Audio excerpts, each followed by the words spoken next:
You're watching Outside the Lanes. I'm Tollakson. We're out here at the beautiful Hill and Brand Aquatic Center in Tucson, Arizona. And today I'm here to talk about some paddles. Many of you have heard of using paddles for swimming and building strength. And most people get the impression that a paddle is a paddle and it doesn't matter what kind of paddle you use. But that's not the case. I'm here to talk about the TYR Mentor paddle specifically. And what you'll notice here with this paddle is it has an asymmetric design, so it is right-left specific. I'll put the left hand on here so you can kind of see what it looks like in my hand.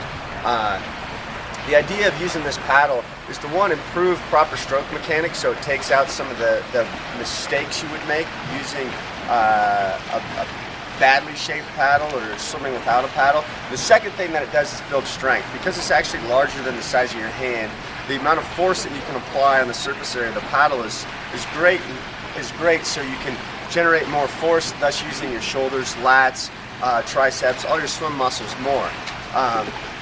You'll notice that the Mentor paddle has a lot of holes in it so water goes through. This allows you to maintain a nice feel for the water. It has a little bubble right here, raised surface area on the paddle, right where the palm of your hand goes to mimic the actual indentation in the palm of your hand. And again, the biggest areas are right here in the palm of your hand where there's cutouts, so you can feel most of the water on your hand here.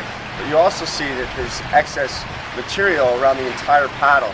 That area allows you to really grab more water with each stroke, thus using more strength to swim. Now you'll notice on these paddles that I only have one small rubber band holding my finger on the paddle. The only finger that I put in the paddle is my middle finger. This is something a lot of swimmers do. They use this quite frequently here at the University of Arizona. The reason you put just one finger in is so that the paddle stays loose. So it forces you to have proper hand entry mechanics throughout the stroke. If you actually use the wrist strap right here, it's good because it attaches the paddle more securely to your hand, but it can promote some bad habits in the water.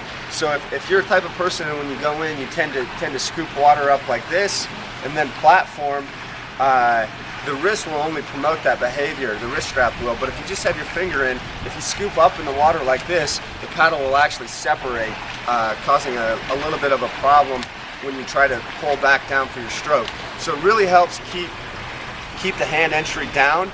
We like to think of the hand entry being fingertips, wrist, elbow, then shoulder. So this is kind of the catch position we want to be in. You can see this paddle being in the shape of a hand with the cutout here and the cutout here being very symmetrical. I think the cutout here for the thumb is very important when you're talking about swimming. We like to talk about driving the V down. So the regular hand entry would look like this. We're not talking about swimming with our thumb in, but have this separation on our thumb and driving that V down towards the bottom of the pool. So that's one of the advantages of this Mentor hand paddle, is that you can actually have that nice separation and spread the power of the surface area of the paddle a little more evenly. Overall, these paddles are great. They come in different sizes depending on different ability levels. These are the largest paddles of the blue ones. The red paddles are probably the most common for triathletes, and people with smaller hands would use either the yellow or the very smallest, the green paddles. So check these out. They're very inexpensive, yet an unbelievably useful training tool to help improve strength and proper stroke mechanics. This is the TYR Mentor hand paddle.